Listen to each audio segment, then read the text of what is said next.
Jagan priorities వేరు, Chandrababu priorities వేరు.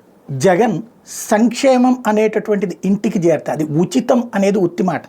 సంక్షేమం అంటే ఒక బిడ్డని చదివించాలంటే బోలెడంత ఖర్చు, అది భరించలేక ఆ బిడ్డల్ని తీసుకెళ్ళి కూలీలుగా గుమస్తాలుగా ఉంచేటటువంటి మధ్యతరగతి, దిగువ మధ్యతరగతి, లేదంటే కనుక పేదలకు సంబంధించినటువంటి కుటుంబాలకి కొంత ఆసరా, కేవలం కొంత ఆసరా ఇస్తే, అది విద్యా దీవెన లేకపోతే అమ్మఒడి లాంటిది ఇస్తే కొంతవరకు వాళ్ళకి వెసులుబాటు వస్తే మిగతా ఖర్చు వాళ్ళు పెట్టుకుని చదివించుకుంటారు అన్నటువంటిది. అదే విధానానికి సంబంధించి చంద్రబాబు గారు ముగ్గురికి ఇస్తాను, ఎంత నలుగురున్నా ఇస్తాను అన్నటువంటి చెప్పుకొచ్చారు. అంటే అది ఉచితమైతే ఎందుకు ఇస్తారు? ఆయన సంక్షేమమే. ఇవాళ ఆ పేద మధ్యతరగతి మీద మనం పెట్టే పెట్టుబడి భవిష్యత్ తరాలకి ఒక పెద్ద వనరు. ఈ దేశంలో అట్లా చదువుకోబట్టినే కదా, విదేశాలకు వెళ్ళబట్టినే కదా ఇవాళ కోట్ల రూపాయలు అక్కడ సంపాదించుకుంటే వాళ్ళు ఇక్కడికి డబ్బులు పంపిస్తుంటే విదేశీ మారక ద్రవ్యం వస్తుంది. అట్లాగే వాళ్ళ కుటుంబాలు వెల్ సెటిల్డ్ అవుతేనే కదా పన్నులు లభిస్తున్నాయి మనకి.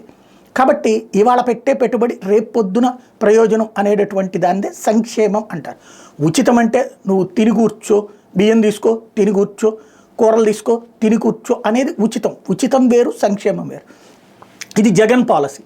అదే సందర్భంలో చంద్రబాబు గారి ఫార్ములా ఎట్లా ఉంటుంది?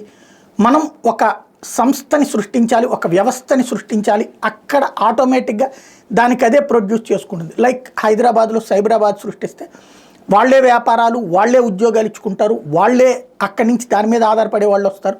ఇది ఒక సిస్టమ్. అది ఎక్కడైనా నడుస్తుంది, ఇది కొన్ని చోట్లనే నడుస్తుంది. ఈ రెండిట్లో ఉండేటటువంటిది అంటే బాంబే, హైదరాబాదు, చెన్నై ఇట్లాంటి చోట్ల ఆటోమేటిక్గా నడుస్తుంది, మిగతా చోట్ల ఎందుకు నడవదు? ఇది కాబట్టి ఇద్దరు విధానాల్లో డిఫరెన్స్ ఉంది. అంతే తప్పించి ఆలోచన ఇద్దరు కూడా ప్రజలకి మంచి చేయాలన్నది. ఒక్కొక్కళ్ళు ఒక్కొక్క తీరులో ఉంటారు. ఇదే ఈ సుత్తంతా ఎందుకు చెప్తున్నారు అని వెంటనే గబక్కన కోపం వచ్చే వాళ్ళకి మాట వస్తుంది.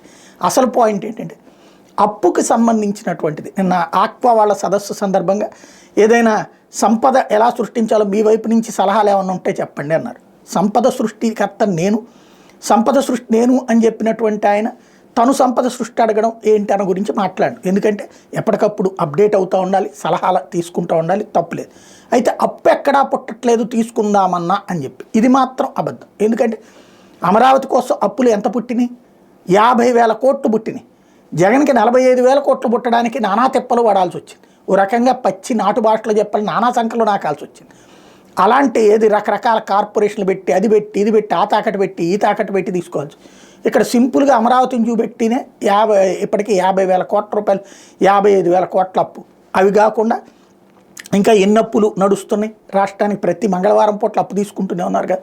కాబట్టి అప్పులు పుట్టకపోవడం అన్నటువంటిది ఉత్తబద్ధం.